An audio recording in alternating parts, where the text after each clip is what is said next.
ओम नमः शिवाय। हमारे शास्त्रों और पुराणों में पाया जाता है कि माता पार्वती ने भगवान शिव को प्राप्त करने के लिए अत्यंत कठिन तपस्या की थी और उनकी तपस्या की बराबरी आज तक कोई भी स्त्री नहीं कर पाई। और उन्हीं के पद चिन्हों का अनुसरण करते हुए आज के समय में भी विवाहित स्त्रियां अपने पति की दीर्घायु और उनके अच्छे स्वास्थ्य के लिए और अविवाहित कन्याएं अच्छा वर पाने के लिए हरतालिका तीज नामक विशेष व्रत का पालन करती हैं। और ये व्रत माता पार्वती ने सबसे पहले भगवान शिव के लिए किया था। हरतालिका तीज पर वैवाहिक जीवन में सुख शांति और आनंद की प्राप्ति के लिए जिस कथा का पाठ किया जाता है उसका वर्णन भविष्य पुराण में मिलता है। हरतालिका व्रत रखने वाली व्रतियों को इस कथा का पाठ अवश्य करना चाहिए। धार्मिक मान्यताओं के अनुसार इस कथा के पाठ के बिना हरतालिका तीज का व्रत अधूरा रह जाता है। इसी उद्देश्य के साथ आज की कथा का श्रवण करते हैं। तो चलिए आरंभ करते हैं। जिनके केशों पर मंदार अर्थात आक के पुष्पों की माला शोभा देती है और जिन भगवान शंकर के मस्तक पर चंद्र और गले में मुंडों की माला पड़ी हुई है, जो माता पार्वती दिव्य वस्त्रों से तथा भगवान शंकर दिगंबर वेश धारण किए हुए हैं, उन दोनों भवानी शंकर को नमस्कार करता हूँ। एक बार कैलाश पर्वत के शिखर पर माता पार्वती जी ने महादेव जी से पूछा, हे प्रभु, मुझसे आप वह गुप्त से गुप्त वार्ता कहिए जो सबके लिए सब धर्मों से भी सरल तथा महान फल देने वाली हो। हे नाथ, यदि आप प्रसन्न हैं तो आप उसे मेरे सम्मुख प्रकट कीजिए। हे जगन्नाथ, आप आदि मध्य और अंत रहित हैं। आपकी माया का कोई पार नहीं है। आपको मैंने किस भांति प्राप्त किया है, कौन से व्रत तप दान के पुण्य फल से आप मुझको वर रूप में मिले, कृपया करके बताएं। महादेव बोले, हे देवी सुनिए, मैं आपके सम्मुख उस व्रत को कहता हूँ जो परम गुप्त है। जैसे तारागणों में चंद्रमा और ग्रहों से सूर्य, वर्णों में ब्राह्मण, देवताओं में गंगा, पुराणों में महाभारत, वेदों में साम और इंद्रियों में मन श्रेष्ठ है, वैसे ही पुराण और वेद सब में इसका वर्णन किया गया है, जिसके प्रभाव से तुमको मेरा आधा आसन प्राप्त हुआ है।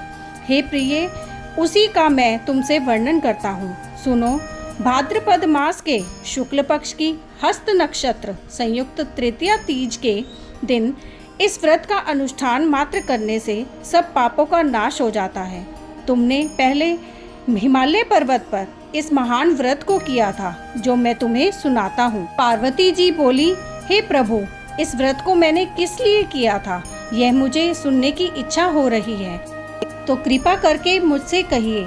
शंकर जी बोले, आर्याव्रत में हिमालय नामक एक महान पर्वत है, जहाँ अनेक प्रकार की भूमि अनेक प्रकार के वृक्षों से सुशोभित है, जो सदैव बर्फ से ढके हुए तथा गंगा की कल कल ध्वनि से शब्दायमान ओम रहता है। हे पार्वती जी, तुमने बाल्यकाल में उसी स्थान पर परम तप किया था और 12 वर्ष तक के महीने में जल में रहकर तथा वैशाख मास में अग्नि में प्रवेश करके तप किया।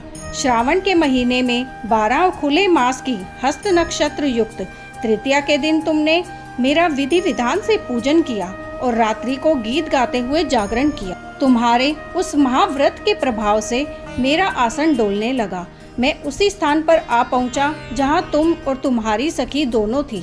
मैंने आकर तुमसे कहा, हे वरानने, मैं तुमसे प्रसन्न हूँ, मांगो तुम मुझसे वरदान में क्या मांगना चाहती हो। तब तुमने कहा कि हे देव, यदि आप मुझसे प्रसन्न हैं तो आप मेरे पति हो। मैं तथास्तु ऐसा कहकर कैलाश पर्वत को चला गया और तुमने प्रभात होते ही मेरा उस बालू की प्रतिमा को नदी में विसर्जित कर दिया। हे शुभे, तुमने वहां अपनी सखी सहित व्रत का पारायण किया। इतने में तुम्हारे पिता भी तुम्हें ढूंढते ढूंढते उसी घने वन में आ पहुँचे। उस समय उन्होंने नदी के तट पर 2 कन्याओं को देखा तो वे तुम्हारे पास आ गए और तुम्हें हृदय से लगाकर रोने लगे और बोले, बेटी, तुम इस सिंह व्याघ्नदी युक्त घने जंगल में क्यों चली आई। तब तुमने कहा, हे पिताश्री, मैंने पहले ही अपना शरीर शंकर जी को समर्पित कर दिया था, लेकिन आपने इसके विपरीत कार्य किया, इसलिए मैं वन में चली आई। ऐसा सुनकर हिमवान ने तुमसे कहा, कि मैं तुम्हारी इच्छा के विरुद्ध यह कार्य नहीं करूँगा, तब वे तुम्हें लेकर घर वापस लौट आए और तुम्हारा विवाह मेरे साथ कर दिया। हे प्रिय, उसी व्रत के प्रभाव से तुमको मेरा अर्धासन प्राप्त हुआ है। इस व्रत राज को मैंने अभी तक किसी के सम्मुख वर्णन नहीं किया है। हे देवी, अब मैं तुम्हें यह बताता हूँ कि इस व्रत का यह नाम क्यों पड़ा। तुमको सखी हरण करके ले गई थी, इसलिए हरतालिका नाम पड़ा। पार्वती जी बोली, हे स्वामी, आपने इस व्रत राज का नाम तो बता दिया, लेकिन मुझे इसकी विधि और फल भी बताइए कि इसके करने से किस फल की प्राप्ति होती है। तब भगवान शंकर जी बोले, इस स्त्री जाति के अति उत्तम व्रत की विधि सुनिए। सौभाग्य की इच्छा रखने वाली स्त्रियां इस व्रत को विधि पूर्वक करें। केले के खम्भों से मंडप बनाकर उसे वंदनवारों से सुशोभित करें। उसमें विविध रंगों के उत्तम रेशमी वस्त्र की चांदनी ऊपर तान दें। चंदन आदि सुगंधित द्रव्यों का लेपन करके स्त्रियां एकत्र हों। शंख, भेरी, मृदंग आदि बजाएं। विधि पूर्वक मंगला आचार करके श्री गौरी शंकर की बालू निर्मित प्रतिमा स्थापित करें। फिर भगवान शिव पार्वती जी का गंध, धूप, पुष्प आदि से विधि पूर्वक पूजन करें। अनेक नैवेद्यों का भोग लगाएं और रात के समय जागरण करें। नारियल, सुपारी, जवारी, नींबू, लौंग, अनार, नारंगी आदि ऋतु फलों तथा फूलों को एकत्रित करके धूप, दीप आदि से पूजन करके कहें, हे कल्याण स्वरूप शिव, हे मंगल रूप शिव, हे शिवे, सब कामनाओं को देने वाली देवी कल्याण रूप तुम्हें नमस्कार है। कल्याण स्वरूप माता पार्वती, हम तुम्हें नमस्कार करते हैं। भगवान शंकर जी को सदैव नमस्कार करते हैं। हे ब्रह्मा रूपिणी, जगत का पालन करने वाली माँ, आपको नमस्कार है। मैं सांसारिक भय से व्याकुल हूँ, तुम मेरी रक्षा करो। हे महेश्वरी, मैंने इसी अभिलाषा से आपका पूजन किया है। हे पार्वती माता, आप मेरे ऊपर प्रसन्न होकर मुझे सुख और सौभाग्य प्रदान कीजिए। इस प्रकार के शब्दों द्वारा उमा सहित शंकर जी की पूजन करें। विधि पूर्वक कथा सुनकर गो, वस्त्र, आभूषण आदि ब्राह्मणों को दान करें। इस प्रकार से व्रत करने वाले के सब पाप नष्ट हो जाते हैं। यहीं ये कथा समाप्त होती है।